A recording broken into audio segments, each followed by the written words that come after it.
Hello students, welcome to winning कश online classes. आज हम लोग जो सीबीएसई ने जो टर्म वन का जो पेपर का जो पैटर्न है, जैसे कि पता है आप लोगों को, जो टर्म वन का जो हमारे जो एग्जाम है ऑलमोस्ट सारे जो सब्जेक्ट के वो एमसीक्यू फॉर्म में आएंगे। बट बच्चों के मन में बड़ी सारी कंफ्यूजन थी कि आखिर पेपर का पैटर्न क्या होगा, किस तरह के क्वेश्चन आएंगे, कैसे रीजनिंग के क्वेश्चन होंगे, कैसे एसेसमेंट क्वेश्चन होंगे। वो सारे जो इंतजार है सब बच्चों का खत्म हुआ। सीबीएसई ने हर एक सब्जेक्ट का एक एक सीबीएसई पेपर लॉन्च किया है। तो चलिए उस पेपर के पैटर्न को हम समझते हैं कि किस तरह से क्वेश्चंस आएंगे, क्या क्या क्वेश्चंस है। जिन बच्चों ने विनिंग क्वेस्ट पे ऑलमोस्ट पॉलिटिकल साइंस की सीरीज, हिस्ट्री या दूसरे सब्जेक्ट की सीरीज देखा है एमसीक्यू फॉर्म में, आप लोग सारे क्वेश्चन को बहुत इजीली अटेम्प्ट कर सकते हो, क्योंकि ऑलमोस्ट सारे क्वेश्चन उसी में से ही है। इसी तरह से जो सीबीएसई का जो पैटर्न है, इसी पैटर्न को फॉलो करते हुए मैंने 3 सैंपल पेपर बनाए, जो कि विनिंग क्वेस्ट ऐप पे 7 सितंबर को वो कोर्स लॉन्च होने वाला है। जिन बच्चों ने ऐप डाउनलोड नहीं किया, आप लोग पहले उसको डाउनलोड कीजिए, क्योंकि ये एक पैटर्न है, ये एक आपको सैंपल दे रखा है कि इस तरह का पैटर्न के क्वेश्चंस आएंगे। बट एग्जैक्ट यही क्वेश्चन आएंगे ऐसा कुछ भी नहीं है। इसके लिए क्या करना है, आपको इसी के पैटर्न के आपको प्रैक्टिस करने, कम से कम 5 पेपर ऐसे आपको सॉल्व करना है, ताकि आपको कॉन्फिडेंस बिल्ड हो। और जब आपके एग्जाम में आप पेपर देने जाओ तो आपको लगे कि ठीक है, मैं एक सैंपल पेपर ही सॉल्व कर रहा हूँ या कर रही हूँ। तो उसके लिए जरूरी है बहुत ज्यादा प्रैक्टिस की। तो आप लोग जल्दी से सिलेबस कंप्लीट कीजिए। और जिन बच्चों ने अभी तक विनिंगकस्ट ऐप डाउनलोड नहीं किया, विनिंगकस्ट ऐप डाउनलोड कीजिए, 7 तारीख को कोर्स लॉन्च होने वाला है। वो आपको 3 मॉडल टेस्ट पेपर मिलेंगे, साथ ही साथ हर एक चैप्टर के जितने भी इंपॉर्टेंट एमसीक्यू है, रिवीजन है, वो सारी चीजें उसके अंदर आपको मिलेगी।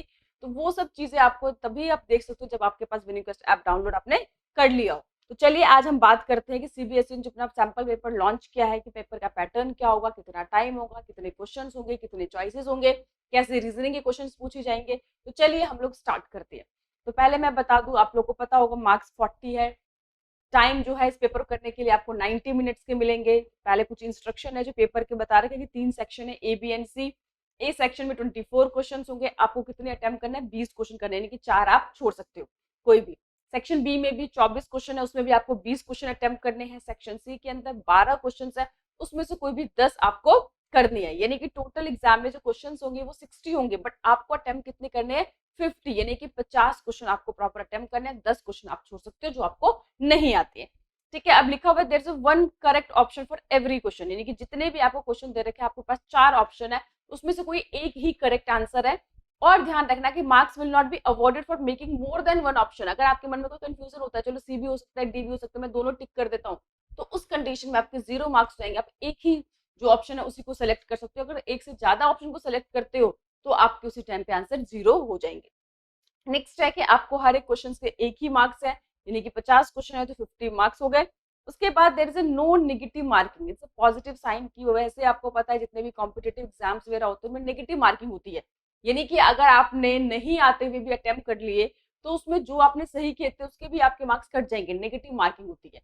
ठीक है, लेकिन इसमें कोई नेगेटिव मार्किंग नहीं है। अगर आपको नहीं भी आता है, आप थोड़ा सा तुक्का लगा के ऑप्शंस में सेलेक्ट कर सकते हैं। अगर गलत हो गया तो उसमें कोई दिक्कत नहीं है, लेकिन जो सही है उसके एटलीस्ट मार्क्स आपके नहीं कटेंगे। ये आपके लोगों के लिए बहुत ही पॉजिटिव है, जो कि दूसरे कॉम्पिटेटिव एग्जाम्स में नहीं होते थे। वहां पे क्या होता था, अगर आपने मान लीजिए कि 4 क्वेश्चन सही किए लेकिन एक आपने गलत कर दिया, तो जो गलत किया है उसके भी मार्क्स आपके कट जाएंगे। ठीक है, तो लेकिन यहाँ पे ऐसा कुछ भी नहीं है। जो आते हैं बहुत अच्छे से कीजिए, जो नहीं भी आते उसको भी क्वेश्चन को छोड़ के नहीं आने, आपको अटेम्प्ट जरूर करने हैं, कोशिश जरूर करनी है कि कैप टेस्ट में से कोई भी आंसर सही हो सकता है। बट आई होप जो बच्चे मेरे साथ पढ़ रहे हैं 60 में से 50 क्वेश्चन उनको एटलीस्ट आते ही होंगे, क्योंकि इतना कॉन्फिडेंस मुझे है कि जो भी मैंने टेस्ट सीरीज बनाया है, जो मैं आपको पढ़ा रही हूँ, उसमें से मोस्ट ऑफ द क्वेश्चन आपको आते ही होंगे। तो पेपर का पैटर्न हमको समझ में आ गया। अब हम पहले सेक्शन ए, जिसमें कि 24 क्वेश्चन है, आपको 20 करने। तुम सारे क्वेश्चन को यहाँ पे सेलेक्ट करेंगे, सारे आपसे पूछूंगी। जिन बच्चों को आंसर पता होगा, थोड़ा सा मैं रुक जाऊंगी, आप लोग मुझे कमेंट सेक्शन में जाके फटाफट आंसर कर दीजिए, ताकि आप लोगों को अपना खुद का एक कॉन्फिडेंस बिल्ड होगा कि हाँ ठीक है, मैंने 60 क्वेश्चन में से कम मेरे 40 ठीक है, 45 ठीक है, 50 ठीक है। वो एक बहुत अच्छा कॉन्फिडेंस होता है कि मैंने इतने 2 महीने पढ़ाई की है, या मैं इतने टाइम से अपनी प्रैक्टिस कर रहा था, तो मैं कितने पानी में हूँ, ये अपने आप को जज करना एक बहुत इंपॉर्टेंट पॉइंट है। तो चलिए बिना टाइम वेस्ट किए हम लोग सेक्शन ए 20 नंबर का है, 24 क्वेश्चन है, आपको कोई भी 20 बताने का। तो पहला ही क्वेश्चन है कि new independent country got an option to stay away from all of the alliances since the time was created dash was created. आपको पता है कि आजाद जितने भी देश हुए थे उनके पास बेसिकली होता क्या था कि सेकेंड वर्ल्ड वॉर के बाद पूरा ग्रुप 2 ग्रुप में डिवाइडेड हो गया था विश्व। एक यूएस का ग्रुप बन गया था, यूएसएसआर का ग्रुप बन गया था। जो नए इंडिपेंडेंट देश थे उनके पास कोई ऑप्शन ही नहीं बचता था कि वो कहाँ जाएंगे। वो किसी ग्रुप को शामिल नहीं भी होना चाहते थे, बट उनकी मजबूरी थी किसी न किसी ग्रुप को शामिल करना। बट उनके आगे जो था यार कह रहा न्यू इंडिपेंडेंट कंट्री को एक ऑप्शन मिल गया कि stay away from any of the alliances, कि किसी भी अलायंसेस को ज्वाइन ना करके। इसके लिए उन्होंने क्या क्रिएट किया था? क्या उन्होंने नाटो क्रिएट किया था? नहीं, नाटो तो ऑलरेडी आपको पता है मिलिट्री अलायंस था। सेंटो ये भी नहीं, वार्सा पैक्ट ये भी अलायंस था। नैम बिल्कुल करेक्ट, ये आंसर क्या है कि उन्होंने नैम क्रिएट किया था, नॉन अलाइंड मूवमेंट, ताकि वो किसी भी ग्रुप को ज्वाइन ना कर सके, इंडिपेंडेंटली वो रहकर अपने रिसोर्सेज को अपने देश के डेवलपमेंट के लिए यूज कर सकती है। इसका आंसर है डी, नैम, याद आपको रखना है। ठीक है, नेक्स्ट है the smaller state was important to super power. ये भी मैंने एमसीक्यू में आप लोगों को डाला था, अगर नहीं है आप लोग फिर से फर्स्ट चैप्टर को देख सकते हैं, इसमें सारे क्वेश्चंस आपको वही मिलेंगे जो मैंने एमसीक्यूज दे रखे हैं। तो लिखा है कि आपको पता है छोटे छोटे जो देश थे, कह रहा है वो क्यों सुपर पावर के लिए इंपॉर्टेंट थे।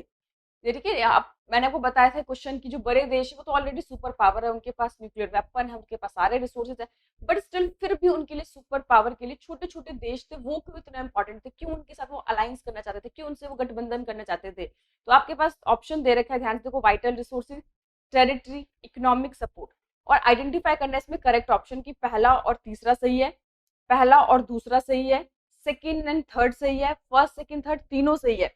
इसका आंसर है तीनों सही है कि वाइटल रिसोर्सेज के लिए, क्योंकि हर एक देश के पास हर रिसोर्सेज अवेलेबल नहीं है, तो जो रिसोर्सेज उनके पास नहीं है वो उनके स्मॉलर देश से वो ले सकते हैं, टेरिटरी के लिए और इकोनॉमिक सपोर्ट के लिए। तो इसका आंसर क्या है? डी, कि तीनों ही चीजों के लिए जो देश होते थे सुपर पावर, ये छोटों देशों के साथ अलायंस बनाते थे। नेक्स्ट है who appoints the vice chairperson of NITI Aayog. ये तो आपको पता ही है कि 2015 में जो एक पुराना इंस्टीट्यूशन था प्लानिंग कमीशन, उसको हटाकर नीति आयोग को बनाया गया था। तो कह रहा है कि जो वाइस चेयरपर्सन है उसे कौन अपॉइंट करता है? तो प्राइम मिनिस्टर, प्रेसिडेंट, सीईओ या फिनांस मिनिस्टर। तो इसका आंसर है प्राइम मिनिस्टर, की जो अपॉइंट कौन करता है vice chairperson? Prime minister. Next question है कि which among the following statement about Soviet system is not true. इनमें से कौन सा जो स्टेटमेंट है सोवियत यूनियन के बारे में सही नहीं है? तो पहला क्वेश्चन है, तो Soviet Union had complex communication, बिल्कुल सही है, हमने इसके फीचर्स में पढ़े थे। It has complex machinery production system and transport sector that connected remote areas with efficiently. हमने पढ़ा था उसका ट्रांसपोर्टेशन सिस्टम बहुत ज्यादा एफिशिएंट था, कम्युनिकेशन सिस्टम बहुत एफिशिएंट था, डोमेस्टिक कंज्यूमर इंडस्ट्री जो कि पिन से लेकर कार तक बना लेती थी, ये तीनों ही करेक्ट है। सोवियत यूनियन डिसइंटीग्रेटेड 1992, ये करेक्ट नहीं है, क्योंकि सोवियत यूनियन कब डिसइंटीग्रेट हुआ? 1991 में। तो कौन सा स्टेटमेंट्स में इनकरेक्ट है, गलत है? तो ये जो डी आया कि सोवियत यूनियन डिसइंटीग्रेटेड 1992, ये क्या है? इसका रॉन्ग आंसर है। नेक्स्ट कह रहा है कि dash policy has been adopted by NITI Aayog. आपको पता है 2015 में नीति आयोग को बनाया गया था ताकि जो इंडिया है उसको मॉडर्नाइज किया, इसके ट्रांसफॉर्मिंग इंडिया आपने पढ़ा था। तो उसके तहत उन्होंने कौन सी पॉलिसी लॉन्च किया था, ये आपको बताना है। क्या उसने मेक इन इंडिया क्या था, मेड इन इंडिया क्या था, स्टार्टअप इंडिया क्या था, या आयुष्मान भारत क्या था?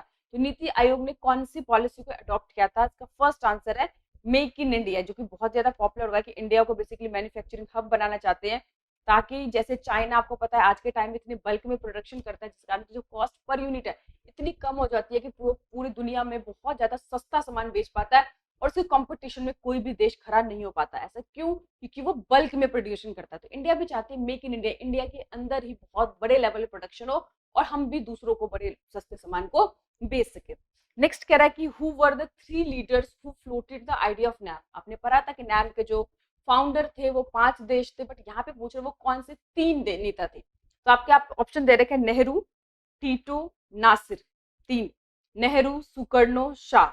नेहरू, वानेनुकर्मा, शाह, नेहरू, शाह, टीटो। तो इसका आंसर क्या है?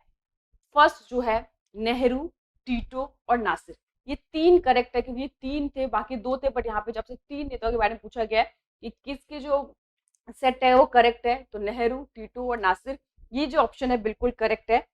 फिर उसके बाद पूछ रहा है कि where did Pakistan conduct nuclear test. आपको पता है कि पाकिस्तान ने भी हमारे देखा देखी उसने भी न्यूक्लियर टेस्ट किया था, तो वो कहाँ पर किया था? पटकई हिल्स में, शगाई हिल्स में, नागा हिल्स में, कारगिल हिल में। इसका आंसर है बी, शगाई हिल्स। नेक्स्ट है which was the biggest challenge before they knew independent India. जो न्यू आजाद इंडिया हुआ था उसके आगे सबसे पहले जो थे सबसे क्या बड़ी चेंजेस थी? नेशनल इंटीग्रेशन, इंडस्ट्रियलाइजेशन, पॉपुलेशन या अनएम्प्लॉयमेंट।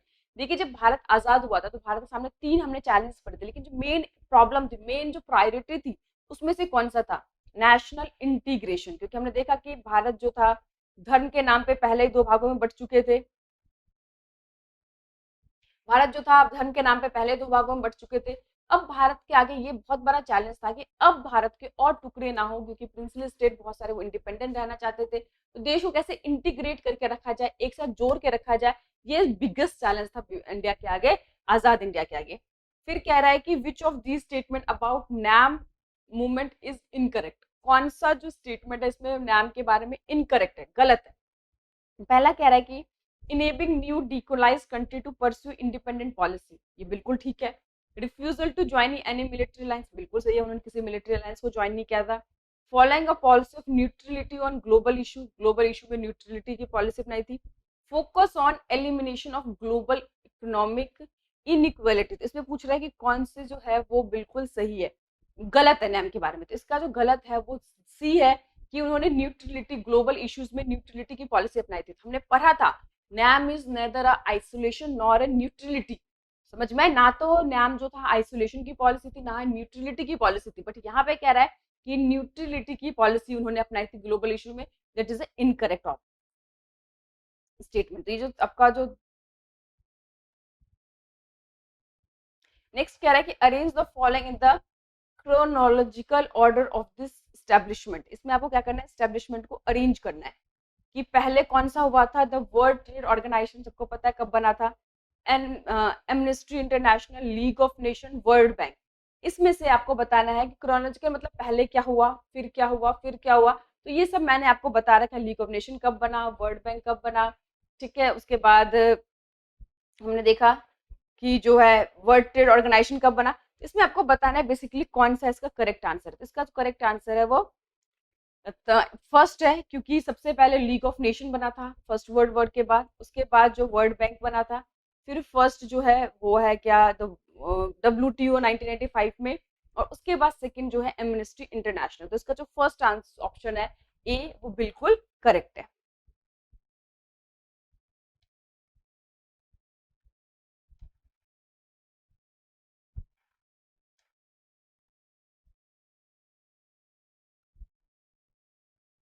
ध्यान रखना इसका ए जो है करेक्ट है, इसको हम हटा लेते हैं, गलती से ये लग गया, ठीक है।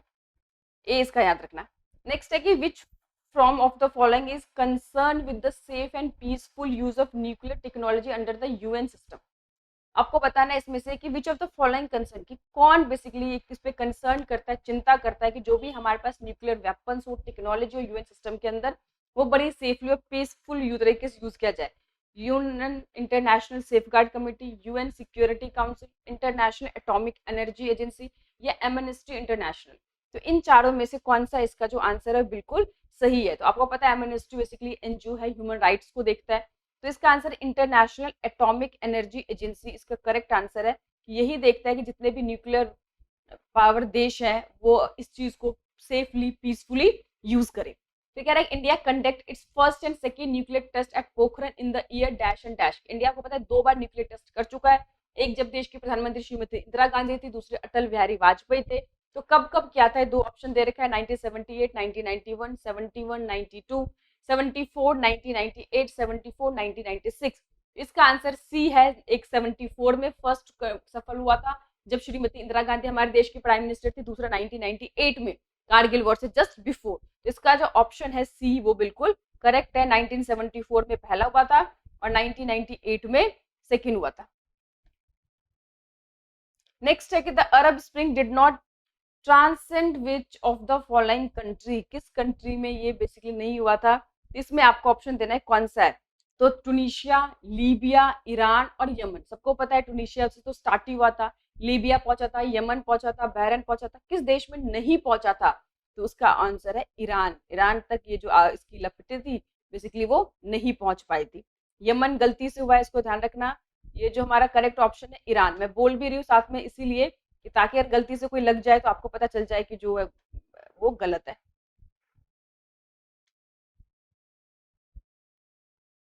ठीक है। तो इसका जो आंसर है वो ईरान है।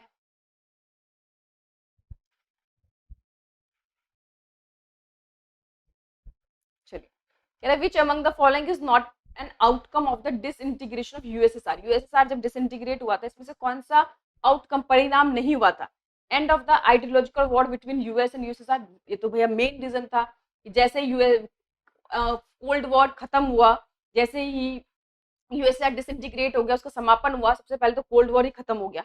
बर्थ ऑफ सीआईएस, इसमें पूछ रहा है कौन सा नहीं था इसका परिणाम? Change in balance of power in the world और क्राइसिस इन मिडल ईस्ट, इनमें से कौन सा जो ऑप्शन है वो बिल्कुल सही है? तो देखिए मिडल ईस्ट में जो क्राइसिस हुआ था उसका यूएसएसआर डिसइंटीग्रेशन से कोई लेन देन नहीं है। तो ये हम इसका डी ऑप्शन का crisis in middle east. Next है कि the three major objective of Nehru foreign policy, तीन मेन ऑब्जेक्टिव क्या थे जब नेहरू जी देश के, आपको पता है प्राइम मिनिस्टर भी बने थे, फॉरेन डिपार्टमेंट भी उनके पास थी, तो उनके मेन ऑब्जेक्टिव क्या क्या थे? प्रिजर्व हार्ड एंड सॉवरेनिटी बिल्कुल था, टेरिटोरियल इंटीग्रिटी बिल्कुल था, प्रमोट रैपिड इकोनॉमिक डेवलपमेंट बिल्कुल था, to establish a capitalist system in India ये नहीं था। तो इसका जो ऑप्शन होगा 15वें का आपको ध्यान रखना है कि फर्स्ट सेकंड थर्ड, देखिए कौन सा ऑप्शन है जिसमें फर्स्ट सेकंड थर्ड बोला हुआ है? First second and third only, यानी कि जो सी है वो इसका करेक्ट आंसर है।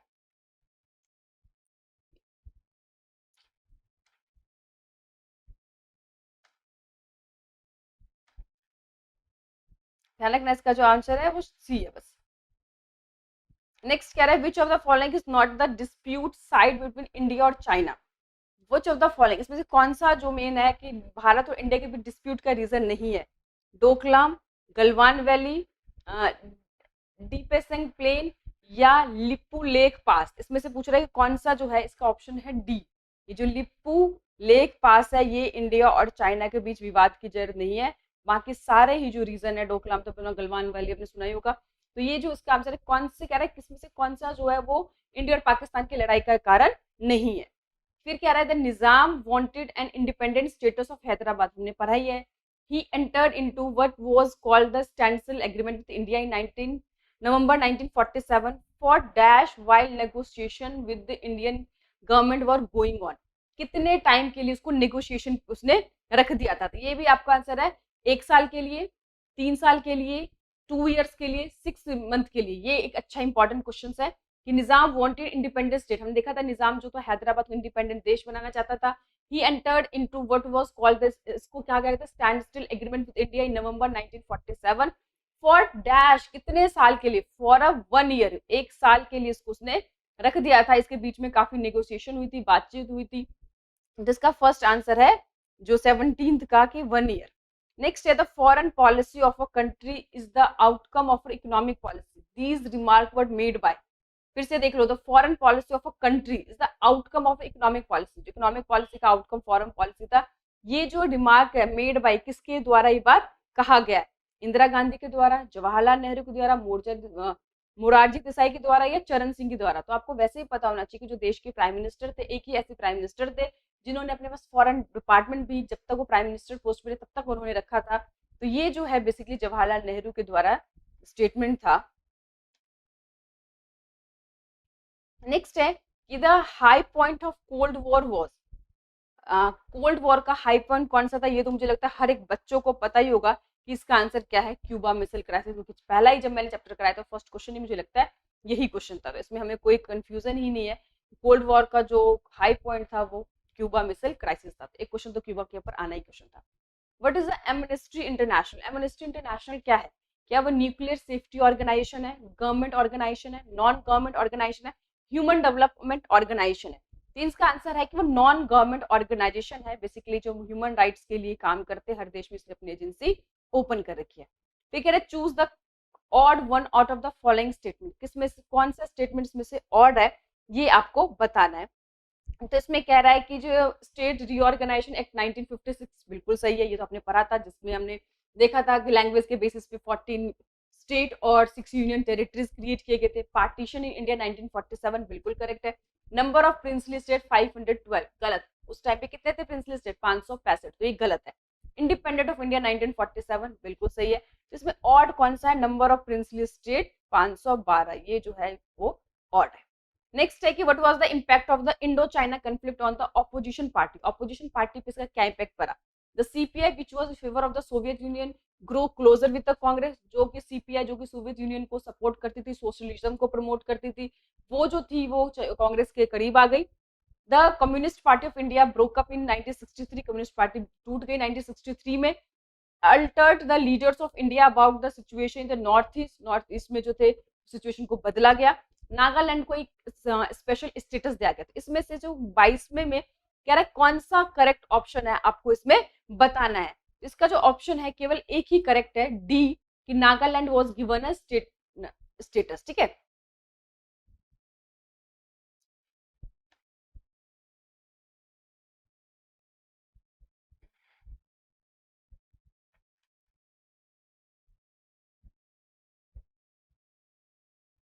तो इसका आंसर जो होगा ऑप्शन होगा डी ओनली। मैंने उसमें भी लगा दिया बट नेक्स्ट है 23rd question. The Russian Revolution was inspired by the ideals of dash as opposed to capitalism and need for the dash society। कि रशियन रेवोल्यूशन वो inspired by the ideal of, किससे Russian revolution inspired थे, तो हमने देखा था वो socialism से इंस्पायर्ड थे, और वो जो किसके मतलब अगेंस्ट थे ये आपको बताना है। तो बेसिकली इसमें जो आंसर होगा सोशलिज्म तो हमें पता है, तो इसका और ऑप्शन क्या हो जाएगा, इगलिटरियन। ये जो फर्स्ट ऑप्शन है वो इसका करेक्ट है। नेक्स्ट है which one of the following statement is false. इसमें से कौन सा स्टेटमेंट जो है वो गलत है, कि निजाम of Hyderabad keen to have independent state for the state of Hyderabad. ये तो बिल्कुल सही है कि हैदराबाद का निजाम था, वो हैदराबाद को अलग स्टेट बनाना चाहता था। जम्मू एंड कश्मीर वो ready to sign the instrument of accession. Jammu Kashmir तैयार था एक्सेशन साइन करने के लिए। आपको पता होगा जम्मू कश्मीर के जो राजा थे वो इतने आसानी से तैयार नहीं थे। Issue of Junagadh resolve after a plebiscite in the state, वहां पे भी आपको पता है कि जनमत हुआ था। The Travancore were the first Indian state to merge into the Union of India. Not Travancore was not the first state to, इसमें पूछ रहे कौन सा जो स्टेटमेंट है वो फॉल्स है, तो Jammu and Kashmir was ready to sign the instrument accession, ये बिल्कुल गलत है। जम्मू एंड कश्मीर में सिचुएशन जब बिगड़ गई थी तब वहां के जो राजा हरि सिंह के पास कोई ऑप्शन नहीं थी, तब जाकर उन्होंने भारत के साथ इंस्ट्रूमेंट एक्सेशन साइन किया था, वो रेडी नहीं थी। तो इसमें से देखना कौन सा फॉल्स है, तो ये आपका फॉल्स है। तो यहाँ तक हमने सेक्शन ए में 24 क्वेश्चन थे, 24 को 24 हमने यहाँ पे समझे हैं, लेकिन आपको जो करने होंगे वो 20 ही करने होंगे। नेक्स्ट है सेक्शन बी में भी आपको पता है 24 क्वेश्चन है, बट आपको अटेम्प्ट कितने करने हैं, 20 ही करने हैं। थोड़ा वीडियो लेंथी बन जाएगा, बट आप लोग एंड तक देखिएगा कि क्वेश्चन बहुत अच्छे हैं, इसमें से बहुत सारे क्वेश्चन आपके एग्जाम में भी आ सकते हैं। नेक्स्ट है कि व्हाई डिड नॉट, कह रहे हैं why did not war happen during the cold war. Cold war के दौरान आपने देखा कि दोनों देश जो सुपर पावर थे कई बार आमने सामने आए, ऐसा लगा कि वॉर होगा, जैसे क्यूबा मिसाइल क्राइसिस में, बट एक्चुअली वॉर नहीं हुआ। तो क्यों नहीं वॉर हुआ, due to theory of deterrence, due to NAM, due to Cuba missile crisis, active involvement of UN. तो इसका आंसर होगा due to theory of deterrence, ये आपके बुक में एनसीईआरटी में बहुत सामने ही लिखा हुआ है। Why did Russia became the successor of USSR? जो आपको पता है कि यूएसएसआर का जो सक्सेसर था रशिया था, वो क्यों बन गया था, क्या रशिया ने फॉर्मेशन यानी कि सीआईएस को बनाया था, inherited the Soviet seat in the UN, UN का जो आपको पता है जो यूएन में जो वीटो पावर की सीट थी, परमानेंट मेंबर की सीट थी, वो किसको मिल गई थी, रशिया को मिल गई थी। It was the largest Republic, सबसे बड़ा रिपब्लिक था। या आपसे पूछा जा रहा है इसमें कि जो Boris Yeltsin had more charismatic than Gorbachev. तो इसमें से कौन सा ऑप्शन जो सही है वो आपको इसके आंसर बताने हैं। तो इसका जो ऑप्शन है B and D, B and D, B and D जो है वो इसका करेक्ट आंसर है।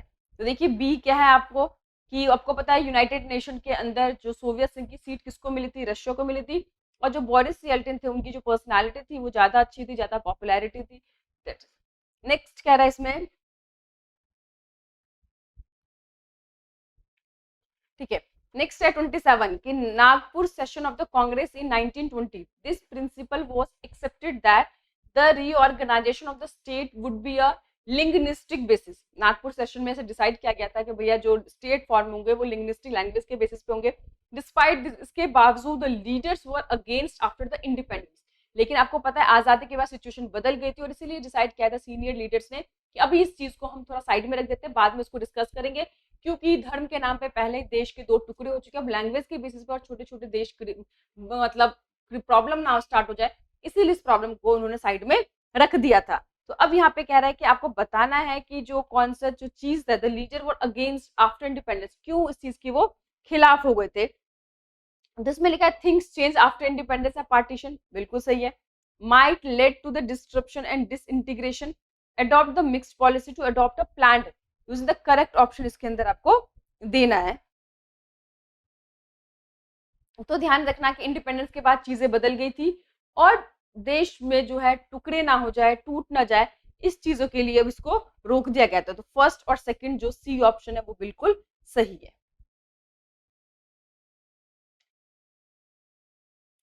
इसका सी ऑप्शन। नेक्स्ट कह रहा है कि years after the end of cold war the central asian republic has not risen to the global availability of opportunity, why? Cold war के बाद कह रहा है कि सेंट्रल एशियन रिपब्लिक थे वो क्यों ग्लोबल अपॉर्चुनिटी में बेसिकली उभर कर नहीं आए। तो backdrop of Soviet influence, Soviet influence का जो प्रभाव था वो खत्म हो गया था। ऑथोरिजन इन द कंट्री, जो authoritarian in the country, US involvement, traditional isolation nature of the country. तो इसका आंसर जो है 28 का वो बी, फटाफट से आप लोग मार्क कर लीजिए।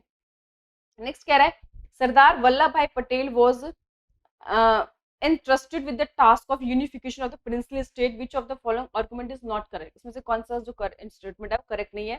he had a long political experience ज्यादा था, he was very visionary, good leader, Muslim League wanted to take the task of integration should be entrusted to Sardar Vallabhbhai Patel, he was home minister as well as minister of concession department। तो 929 का कौन सा answer है? इसका answer है सी, Muslim League wanted to take that the task of integration should be entrusted to Sardar Vallabhbhai Patel।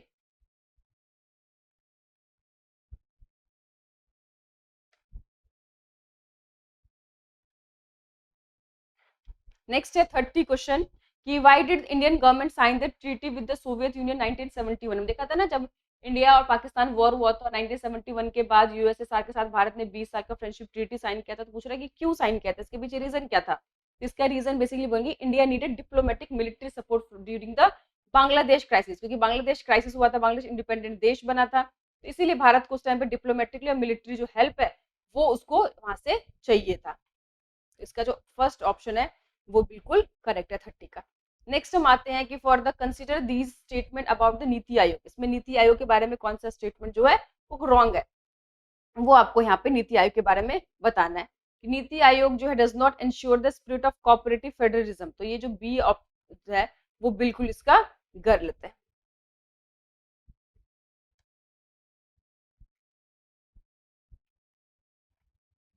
Next है कि shock therapy is a phenomena associated with, जो शॉक थेरेपी था वो आप लोगों ने चैप्टर को पढ़ा ही होगा। तो इसका ऑप्शन है C, US plan to root out of the communism, क्योंकि यूएस चाहता था कि पूरी तरह से कम्युनिज्म को उखाड़ कर फेंक दिया जाए। फिर क्या है term the largest 11 cell history associated with, जो लार्जेस्ट 11 सेल है वो किसके बारे में कहा गया? आपको पता है शॉक थेरेपी के बारे में कहा गया, क्योंकि इतनी बड़े लेवल पे जो प्राइवेटाइजेशन की तरफ जो इकोनॉमी गई थी और जिसमें 90% इंडस्ट्री को बिल्कुल कौड़ियों के दाम पे बेच दिया गया था, तो ये जो किससे एसोसिएटेड है? शॉक थेरेपी से। नेक्स्ट है एसर्शन और रीजनिंग के क्वेश्चन, ये आपको बड़े ध्यान से पढ़ना है क्योंकि इस पे मैंने अभी तक वीडियो भी नहीं बनाई है, तो हम इसको थोड़ा सा समझ के पढ़ेंगे। कह रहा था cold war was neither a war on army military conflict nor a condition of a peace, it was rather state of uneasy peace. फिर से क्वेश्चन को स्टेटमेंट को हम पढ़ते हैं कि कह रहा था cold war was neither a war, war नहीं हुआ था, और an arm military conflict nor a condition of peace, ना तो बेसिकली शांति हो रही थी ना वो वॉर हो रहा था। It was rather a state of uneasy peace, ये ऐसा था कि मेंटल मतलब मन की शांति नहीं थी, वॉर भी नहीं हो रहा था, शांति भी नहीं थी, मतलब अजीब सा मेंटल जो स्टेट था उसको खराब कर रहा था। तो ये एसर्शन है, हम देखेंगे क्या सही है या गलत है। तो इसका जो एसर्शन का 34th आंसर है कि एसर्शन तो हमारा करेक्ट है, लेकिन इसके रीजन क्या दे रखा है? Cold war was not being fought by clever moves, propagate activity and diplomatic conflicts. कहना है जो कोल्ड वॉर था प्रॉपर तरीके से क्लेवर मूव इन्हें की चालाकी से आगे बढ़ नहीं रहा था। तो ये जो इसका एसर्शन है वो तो करेक्ट है, बट इसके जो रीजन है वो क्या है? इनकरेक्ट है। समझ में आया? तो इसका कौन सा ऑप्शन हुआ? डी के, assertion is correct but reason is incorrect. ये जो एसर्शन है, जो लाइन बोल रहा है वो तो ठीक बोल रहा है, बट उसका जो रीजन है वो बिल्कुल ठीक नहीं है, इसीलिए इसका ऑप्शन डी हुआ है। Next correct which situation was termed by US president George W Bush as new world order. आपको पता है न्यू वर्ल्ड ऑर्डर किसको कहा गया था? तो जब इराक ने कुवैत पे इन्वेड कर लिया था तो वो यहाँ पे पूछ रहा है उस ऑपरेशन को बेसिकली कहा क्या गया था, United Nation give permission to operation desert storm, United State had give permission to operation Iraqi freedom, to no averted Cuba missile crisis, defeat in the war of Iraq. तो कह रहा है which situation was turned by the US president George W Bush new order word. तो इसमें आपको बताना है क्या जो यूनाइटेड स्टेट ने आपको पता परमिशन दी थी ऑपरेशन डेजर्ट स्टॉर्म की, जिसमें 34 देश की जो आर्मी है एक साथ उन्होंने इराक पे अटैक किया था, उसी को न्यू बिगनिंग ऑफ ऑर्डर कहा गया था। नेक्स्ट है कि the result of Arab spring, Arab spring का क्या रिजल्ट हुआ। आपको पता है अरब स्प्रिंग जो था वो काफी जो अरब देशों के बीच में काफी ज्यादा पॉपुलर हुआ था, फैला था। तो इसका क्या आंसर है कि जो autocratic leadership, result of Arab spring was autocratic dictatorship.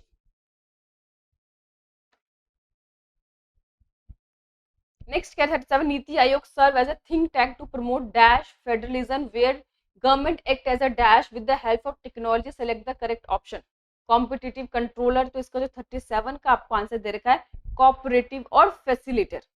देखो यहाँ पे कोऑपरेटिव फैसिलिटेटर कौन सा ऑप्शन है, सी। नेक्स्ट है कि why was planning commission replaced by NITI आयोग, नीति आयोग जो है प्लानिंग कमीशन को क्यों उसने रिप्लेस कर लिया। तो इसका ऑप्शन जो है आपके लोगों के पास है कि अ मोर पुश, लिखा ना कि more push to required a cope up with the pressing challenge of development, और planning commission was unaccepted by the people, the planning commission was not desirable by the leader, it was inadmissible by the opposition। तो 38 का जो option है first, more push was required, ताकि हम देश के जो चैलेंजेस को और ज्यादा मतलब पुश कर सके और ज्यादा नए चैलेंजेस को लिए सॉल्व कर सके। नेक्स्ट है given the contemporary realistic of the world how can the UN play more important role, UN कैसे आज की कंटेम्प्रेरी रियलिटी वर्ल्ड के अंदर कैसे यूएन और ज्यादा अच्छा रोल प्ले कर सकती है। इसका ऑप्शन है first by being more assertive about human rights violation और कॉलिंग फॉर चेंजेस। तो ये जो इसका ए ऑप्शन है 39 का वो बिल्कुल करेक्ट है। मैं थोड़ा जल्दी जल्दी बोल रही हूँ क्योंकि आप लोग बहुत ज्यादा मतलब परेशान हो रहे होंगे। 39 का हमारा हो गया। 40 क्वेश्चन है हमारा कि एसर्शन, ये ध्यान रखना आपको एसर्शन क्या है। In April 1949 North Atlantic Treaty Organization was an association of 12 states, बिल्कुल सही है, which declared that arm attack of any one of them in Europe of North America के यूरोप के देशों पे और अमेरिका नॉर्थ अमेरिका किसी भी एक देश पे भी अटैक होगा तो वो क्या होगा कि एक पे नहीं माना जाएगा, सब पे माना जाएगा। बिल्कुल करेक्ट है स्टेटमेंट, हमने देखा था नाटो ने ये डिक्लेयर किया था। अब इसके रीजन क्या है कि each state would be oblige to help each other, ये उन्होंने बेसिकली क्यों बोला था, ताकि वो एक दूसरे की हेल्प करना चाहते, मदद करना चाहते। तो एसेशन भी बिल्कुल ठीक है और जो उसके रीजन है वो भी बिल्कुल ठीक है। तो हम देखते हैं इसमें कौन सा ऑप्शन है। Both the assertion reason are correct, the reason is the correct, तो बिल्कुल करेक्ट है। तो इसका ऑप्शन क्या गया 40 का ए।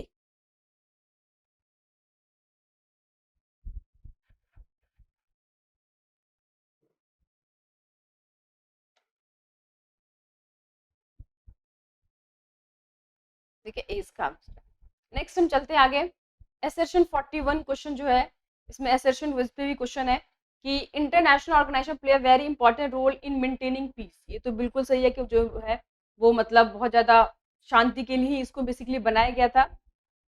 अब इसके रीजन दे रखे country have conflict and differences with each other, क्योंकि उस टाइम पे देशों के बीच में बहुत कन्फ्लिक्ट थे, एक दूसरे से बड़े डिफरेंसेस थे। तो असर्शन भी ठीक है और उसके रीजनिंग भी ठीक है। तो इसका ऑप्शन क्या हुआ, both the assertion reason are correct but the reason is not correct explanation of the assertion, कि बोथ द असर्शन भी ठीक है उसके रीजनिंग भी ठीक है बट जो रीजन है वो करेक्ट नहीं है एक्सप्लेनेशन ऑफ द असर्शन। इसका जो 41 का जो ऑप्शन हुआ है हम इसको बी बिल्कुल सही है। अब हम आए थे 42 पे। ठीक है 42 में पढ़ते हैं कि all member of UN have one vote, however the permanent member can vote in a negative manner, कि जितने भी यूएन के मेंबर है सबको एक वोट है, लेकिन जो परमानेंट मेंबर है उनको नेगेटिव वोट में भी अधिकार है। फिर दे रखा है कि रीजन है कि developing world consist of country at many different levels of development. तो पहले हमें असर्शन को देखना पड़ेगा वो करेक्ट है या नहीं करेक्ट है। तो यहाँ पे कह रहा है कि यूएन मेंबर जो है एक देश एक वोट ठीक है, और परमानेंट मेंबर उनको वोट इन नेगेटिव मैनर में भी करने का अधिकार है, ये तो बिल्कुल करेक्ट है। अब इसका हम जो रीजन देखते हैं, ध्यान से देखना है रीजन क्या है, वो करेक्ट है। जो developing world consist of country at many different levels of development, ये भी ठीक है। देखिए असर्शन भी ठीक है और उसके जो मतलब रीजन के जो स्टेटमेंट है पहले मैं देखना होता है कि बेसिकली करना क्या होता है क्वेश्चन, हमें पहले असर्शन पढ़ना होता है कि वो स्टेटमेंट जो दे रखा है वो करेक्ट है या नहीं है। फिर हम रीजन में जाते हैं, रीजन का स्टेटमेंट देखते हैं क्या ये जो स्टेटमेंट है करेक्ट है या नहीं है। तो स्टेटमेंट तो हमें दोनों ही करेक्ट लग रहा है, लेकिन जो एसर्शन कह रहा है वो क्या उसका रीजन का एक्सप्लेनेशन है या नहीं है, वो देखना है यहाँ पे। तो यहाँ पे जो 42 का आंसर है बी है कि both the assertion and reason are correct. दोनों के स्टेटमेंट तो ठीक है, एसर्शन भी ठीक है और इसका रीजन भी ठीक है, but reason is not the correct explanation of the assertion. कि जो एसेसर कह रहा है, एसेशन कह रहा है, वो जो एक्सप्लेनेशन नहीं है उसका। तो बी जो है इसका 42 का, वो इसका करेक्ट आंसर। इसमें मैं सेपरेट वीडियो बनाऊंगी, आप चिंता मत कीजिए इसको किस तरह से आपको क्वेश्चन को देखा जाता है। नेक्स्ट है कि एसर्शन और रीजन का ही क्वेश्चन है 43 कि the Soviet Union had become stagnant in an administration and political sense as well. तो हमने देखा था वो बिल्कुल ठहर गई थी इकोनॉमी, क्योंकि उनके रिसोर्सेज वेस्ट हो रहे थे, उन्होंने मिडिल जो अफगानिस्तान के अंदर अपनी आर्मी लगा रखी थी, पॉलिटिकल करप्शन हो गया था। तो हमने देखा था उनके जो बेसिकली चीज थे वो दोनों क्या हुए थे, ठहर गई थी उनकी इकोनॉमी। तो कह रहा है कि the Soviet system was based on ideology of social. देखिए अलग अलग हम देखें दोनों स्टेटमेंट करेक्ट है। तो उसकी जो सिचुएशन थी पॉलिटिकली, और जो सोवियत यूनियन का जो था बिल्कुल स्टेंजेंट हो गया था, ठहर चुका था। एसर्शन का स्टेटमेंट भी करेक्ट है। सोवियत यूनियन सिस्टम जो है वो आइडियोलॉजी ऑफ सोशलिज्म बेस्ड है, ये भी स्टेटमेंट करेक्ट है। स्टेटमेंट दोनों ही करेक्ट है, लेकिन जो एसर्शन कह रहा है क्या उसका एक्सप्लेनेशन है, रीजन, तो इसमें हम बोलेंगे नहीं, वो नहीं है। तो इसका बी ऑप्शन है, both the assertion and reason are correct but reason is not the correct explanation of the assertion. ये करते कैसे हैं मैं इसके सेपरेट वीडियो में बनाऊंगी, वो आप लोग देख लेना। नेक्स्ट है 44, choose the number of incorrect arguments as far as India to claim to a permanent seat in the UN Security Council in concert। आपको पता है कि आज के टाइम में जो भारत है बहुत ही स्ट्रांगली कोशिश कर रहा है कि उसे यूएन की जो परमानेंट सीट है वो उसको मिल जाए। तो इसमें कौन सा चूज करना करेक्ट, कौन सा आर्गुमेंट्स है, ठीक है। तो 44th हमारा क्वेश्चन है, ये आपको यहाँ पे ध्यान रखना है। तो पहला देखा, India has made financial contribution to UN always faltered and its payments। Next है कि India has emerged as economic power on the world stage, बिल्कुल करेक्ट है। India has participated virtually all of the initiative of UN, बिल्कुल ठीक है। India's role UN peace keeping force long and substantial one, ये भी बिल्कुल ठीक है। तो इसका जो ऑप्शन है 44th का कि ए इज इनकरेक्ट, जो फर्स्ट है वो इनकरेक्ट है, बाकी सारे जो स्टेटमेंट है वो करेक्ट है। नेक्स्ट है असर्शन कि NITI Aayog is a non constitutional body. तो भैया ये भी बिल्कुल ठीक है, नीति आयोग जो है वो नॉन कॉन्स्टिट्यूशनल बॉडी है, वो प्लानिंग कमीशन भी नॉन कॉन्स्टिट्यूशनल बॉडी था। रीजन दे रखा है chief minister of India is x officio chairman of NITI Aayog. तो ये आपको ध्यान रखना है कि इसमें जो 45th का आंसर है वो क्या है, एसर्शन तो ट्रू है बट इसका जो रीजन है वो फॉल्स है स्टेटमेंट के बाद। तो इसका जो ऑप्शन हुआ वो सी है कि assertion is true but reason is false.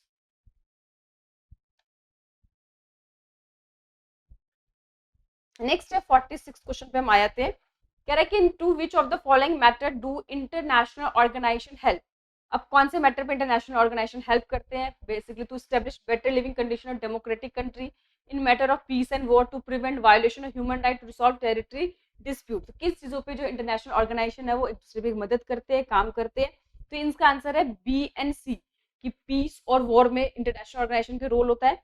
Prevent violation, और कोई ह्यूमन राइट अगर अपने देश के अंदर वायोलेट करता है तो इंटरनेशनल ऑर्गेनाइजेशन जो है उसमें क्या करते हैं, बेसिकली उसमें इंटरवेंट करते हैं। तो इसका जो 46 का हमारा ऑप्शन है बी एंड सी। तो देखो बी एंड सी जो है वो कौन से ऑप्शन में है, डी, बी एंड सी जो इसका डी ऑप्शन है। नेक्स्ट है the reorganisation of the state on the basis of language had a negative effect. कि जो रीऑर्गेनाइजेशन जो स्टेट था लैंग्वेज के बेसिस पे नेगेटिव इम्पैक्ट था। तो इसमें आपको बताना है कि correct the concept of power sharing realized. तो 47th का जो आपका ऑप्शन है डी है कि इसमें जो मूवमेंट है started many area country demanding, अलग अलग स्टेट्स के लिए जो 48 का आंसर है during the Nehru era why did some political party and group in our country believe that India should be more friendly with the bloc led by the US. जब हम लोगों ने आजाद हुए थे तो बहुत सारे जो पॉलिटिकल पार्टी थे वो चाहते थे हमें जो सोशलिज्म देश है जो यूएस है उससे ज्यादा फ्रेंडली होना चाहिए, ठीक है ना, friendly with the bloc led by the US. Country believe that India should be more friendly with the bloc led bye US के साथ हमें ज्यादा फ्रेंडली रिलेशन होना चाहिए, ऐसा वो क्यों सोचते थे। तो बिकॉज लिखा ना, बिकॉज इसका जो ऑप्शन हो गया A, because US bloc claim to be pro democratic and promoted capitalism, क्योंकि वो डेमोक्रेटिक और पे बेस था, इसीलिए उसको बेसिकली चाहते थे कि हम लोग यूएस के साथ ज्यादा अच्छा रिलेशन मेंटेन करें। तो सेक्शन बी, ए और बी हमारा कंप्लीट होता है, यानी कि 24 हमने ए में किया, 24 हमने बी में किया, 48 क्वेश्चन हमारा कंप्लीट होता है। अब हम लोग सेक्शन सी में आते हैं जिसमें आपको 10 क्वेश्चन अटेम्प्ट करने, आपको 12 क्वेश्चन दे रखा है। वीडियो काफी लेंथी हो गया बट एंड तक देखेंगे तो आपको पूरा अच्छे से समझ में आ जाएगा। इसी तरह से बाकी जितने भी सीबीएसई एग्जाम पेपर है वो भी हम यहाँ पे डिस्कस करेंगे। नेक्स्ट है क्या, term any 10 study and picture इसमें दे रखा है आपको, ध्यान से देखिए 49 का आपको पिक्चर दे रखा है। Choose the first state to be created due to the linguistic demand after independence. आजादी के बाद किस देश ने, कहना ना कि first state to created due to linguistic demand after independence, हमने देखा था आजादी के बाद लैंग्वेज के बेसिस पे कौन सा एक देश बना था, आंध्र प्रदेश। देखा था विशाल आंध्र मूवमेंट भी चला था जिसमें 56 दिन के डेथ के बाद जो श्री राम लोलू थे उनकी डेथ हो गई थी, जिसके बाद देश को एक्सेप्ट करना पड़ा, देश के प्राइम मिनिस्टर को एक्सेप्ट करना पड़ा। तो कौन सा, गुजरात, आंध्र प्रदेश, असम या राजस्थान? इसका आंसर है आंध्र प्रदेश। आपको पता होगा कि ये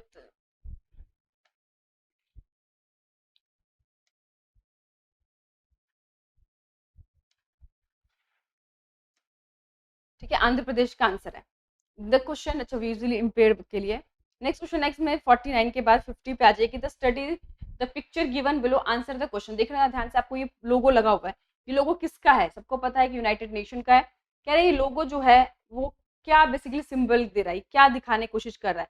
global progress, world peace, equality या हार्मनी अमंग्स द पीपल? तो इसका आंसर है वर्ल्ड पीस। बेसिकली यूएन जो मेन उसका काम है ना, देश में शांति बनाए रखना है। तो ये जो लोगो है वो वर्ल्ड पीस को इंडिकेट कर रहा है। और ये जो है फिजिकली जो इम्पेयर बच्चे उनके लिए है, तो हम इसको यहाँ पे डिस्कस नहीं करेंगे।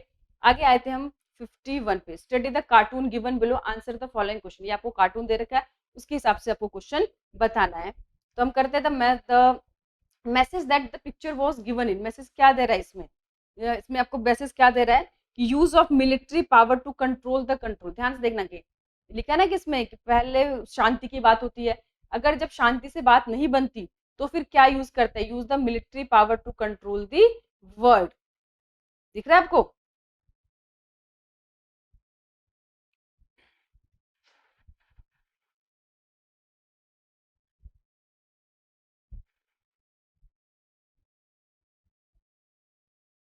हम लोग अब 52 क्वेश्चन पे आ गए। नेक्स्ट कह रहा है कि read the given passage carefully, answer the question. तो पहले हमें इसको पैसेज को पढ़ना होगा, ये आप लोग खुद भी कर सकते हैं क्योंकि इसमें मुझे लगता है कि आपको इतना ज़्यादा दिक्कत होगा। तो ये जो 52 और 50 पैसेज पढ़ने वाला क्वेश्चन है ये आप लोग भी कर सकते हैं। खैर ज़्यादा ही लेंदी हो जाएगा अदरवाइज वीडियो, अगर आप लोग कहेंगे तो चलो मैं एक करा के दिखा देती हूँ। कह रहा है कि that thus it was decide that what was till the known as India would be divided into two country, India and Pakistan. हमने डिसाइड किया था कि आजादी के बाद हमारे देश के दो टुकड़े हो गए थे। Such a division was not only very painful, ये केवल पेनफुल ही नहीं था but also very difficult to decide to be implement, कि आखिर कैसे इसको इम्प्लीमेंट किया जाए। It was decide to follow the principle of religious minority की, रिलीजियस माइनॉरिटी के बेसिस पे बनाया गया था कि पाकिस्तान को अलग देश बनाया गया था। The basically means the area where the Muslim were in majority would make up the territory of Pakistan, कि जिस एरिया में ज्यादातर मुस्लिम की पॉपुलेशन होगी उसको काटकर अलग से पाकिस्तान बना दिया जाएगा। The rest of the world, बाकी जो देश होगा वो इंडिया के अंदर ही रहेगा। The idea might appear simple, देखने में बहुत आसान लग रहा था बट ये जो प्रेजेंटली जब इसको रियलिटी में देखा गया वेरी डिफिकल्ट था, इसलिए पाकिस्तान दो भागों में, आपको पता है ईस्ट और वेस्ट पाकिस्तान बना था। तो कह रहा है why did the partition of India 1947 prove to be very painful, ये पेनफुल क्यों था जो सिचुएशन था? तो इसका आंसर दे रखा है कि it was the largest most abrupt unplanned tragic transfer of population. देखिए ये पूरी बहुत ही बड़ी पॉपुलेशन का एक देश से दूसरे देश में जाना था, और सबसे बड़ी बात है क्या, अनप्लान, इसके लिए कोई भी तैयार नहीं था, ना तो देश के लोग ना ही नेता। उनको लग रहा था शायद ये डिमांड है, थोड़ी देर के बाद डिमांड खत्म हो जाएगी, लेकिन देश के दो टुकड़े हो जाएंगे, यहाँ से लोग एक दूसरे देश में मतलब जाएंगे, इतने लेवल पे माइग्रेशन होगा, इतने बड़े लेवल पे ये सब चीजें ट्रेजिक होगी, ये किसी के द्वारा नहीं सोचा गया था। तो ये जो रीजन है सबसे मेन रीजन है। नेक्स्ट कह रहा है कि what major difficulties arose in the way of partition, partition time पे क्या मेन डिफिकल्टीज आई थी? आपके आगे there were no single belt of Muslim majority in the British India, ये तो हमने देखा ही था। और मुस्लिम मेजोरिटी जो उसे मिलना भी नहीं चाहते थे। Neither A nor B, both A and B. इसका आंसर क्या होगा? Both A and B. कि वो क्योंकि जब देश को डिसाइड किया गया था कि इसको दो भागों में टुकड़े करेंगे, पाकिस्तान और इंडिया बनाया जाएगा, तो डिसाइड हुआ था जो मुस्लिम मेजोरिटी एरिया होगी वो पाकिस्तान बना दिया जाएगा। पर देखा गया वास्तव में ऐसा कोई एरिया नहीं था जहाँ पे केवल मुस्लिम लोग रहते हो। ठीक है, दूसरा बहुत सारे मुस्लिम एरिया भी ऐसे थे जिनके जो लोग थे वो मुस्लिम होते हुए भी पाकिस्तान से नहीं मिलना चाहते थे। तो ये ए और बी दोनों जो है वो करेक्ट ऑप्शन है। फिर 54th का आंसर है कि what would have India's position in the world and three there been no partition of India. इसमें पूछ रहा है कि what would have been India's position in the world, India का पोजीशन क्या होता वर्ल्ड में had there been no partition of India, अगर इंडिया का जो डिवीजन है, दो भागों पे बंटवारा नहीं हुआ होता तो इसका ऑप्शन देख लीजिए, India would have been much larger nation the term of territory, बिल्कुल सही है, इंडिया पाकिस्तान पूरे टेरिटरी वाइज इंडिया बहुत बड़ा होता। India would have played a more wider role in world scenario, India का जो वर्ल्ड में एक ज्यादा इंपॉर्टेंट रोल होता, प्ले होता। तो इसमें पूछ रहा है कौन सा जो ऑप्शन है वो करेक्ट है, तो इसका ऑप्शन है कि बी, बोथ द करेक्ट, दोनों ही करेक्ट इसका आंसर है। अगर आज इंडिया पाकिस्तान दो अलग अलग देश ना होते तो इंडिया जो है टेरिटरी वाइज भी बहुत बड़ा होता, और इंडिया का जो वर्ल्ड सिनेरियो में जो पावर होता है वो भी ज्यादा इंपॉर्टेंट रोल होता, क्योंकि पाकिस्तान कहीं ना कहीं हमें जो परेशान करता है उसके जो खामियाजा है वो हमें भुगतना पड़ रहा है। नेक्स्ट है who led the decision of the creation of Pakistan, Pakistan एक अलग देश बनेगा, ये डिसीजन तो किसके द्वारा लिया गया था, तो इसका आंसर है सर्वल पॉलिटिकल डेवलपमेंट 1940। 1940 में कुछ ऐसे डेवलपमेंट्स हुए, ऐसे मतलब घटना हुई जिसके कारण सच में जो पाकिस्तान जैसे एक इंडिपेंडेंट देश बनाने की मजबूरी आ पाई। तो बाकी जो दूसरा क्वेश्चन है उसमें भी आपको क्या करना है, इस तरह से पैसेज पढ़ना है और इसको सॉल्व करना था। आई होप आप लोग को इस तरह से क्वेश्चन सॉल्व करना आ जाएगा। तो यहाँ तक हमने देखिए कि 60 क्वेश्चन से हमने सॉल्व किए, उसके एमसीक्यूज के, एसेशियल रीजनिंग के क्वेश्चन किए, तो पेपर का फॉर्मेट तो एटलीस्ट हमको समझ में आ गया किस तरह से एग्जाम आएगा। ये आपको एक सैंपल दिया गया था, लेकिन यही क्वेश्चन होंगे ऐसा बिल्कुल भी नहीं है। तो इसीलिए इन सब चीजों को ध्यान रखते हुए मैंने 3 ऐसे सैंपल पेपर बनाया, ताकि आप लोग और ज्यादा इसी तरह के क्वेश्चंस की प्रैक्टिस कर सको, रीजनिंग के क्वेश्चंस कर सको, कैसे उसको सॉल्व करना है उस पर भी सेपरेट वीडियो बनाऊंगी। तो इसीलिए आप लोग 7 तारीख को हम लोग के जो विनिंग क्वेस्ट ऐप पे कोर्स लॉन्च होने वाला है, जिन बच्चों ने विनिंग क्वेस्ट ऐप नहीं डाउनलोड किया उसको डाउनलोड कीजिए, ताकि आप लोग उस कोर्स का एडवांटेज ले सके। बाकी कोई भी दिक्कत हो, प्रॉब्लम हो, आप लोग मुझे कमेंट कर सकते हैं। Thank you.